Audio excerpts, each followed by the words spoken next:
So I just finished watching 2000 Mules, and all I gotta say is wow. If you haven't seen it yet, you need to check it out immediately. Talk about jaw-dropping stuff. And to any of you leftists out there looking to dismiss it for whatever reason you can think of, all I gotta say is this. If you haven't seen it yet, then anything you have to say is completely invalid because you have no idea what you're talking about. And yeah, I already know you're planning on citing PolitiFact's claim that all the evidence presented in the film is inherently flawed based on the methods used to gather it, but that's a load of BS, so don't even bother with it. Because you see, all of the methods they used are the same exact methods that the FBI used to track, arrest, and charge all of the January 6th protesters. And so to declare DeSouza's evidence inherently flawed would also mean you'd have to declare the evidence presented against the January 6th protesters is inherently flawed, which would ultimately mean that all the charges against them need to be dropped. So you're still willing to try to make that claim? But anyways, the evidence presented in this film was cellular geo-tracking data provided by the service providers of that data, as well as surveillance video footage of the ballot boxes provided by multiple government agencies. And so the only way to dismiss any of this evidence is to allege that either the cellular data has been corrupted or that the surveillance footage has been doctored. And considering that none of the agencies that provided this evidence in the first place has come forward with such allegations, it's really hard to make that kind of argument, isn't it? But anyways, let's go ahead and hear what Larry Elder and Dennis Prager have to say about it. I disagree that this is not going to be compelling enough.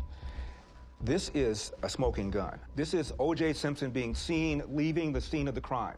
I don't care how partisan you are. You can't dismiss all of this. How do you explain somebody going to a whole bunch of different drop boxes with a whole bunch of different ballots on the same night at 3:57 a.m. in the morning? How do you explain that?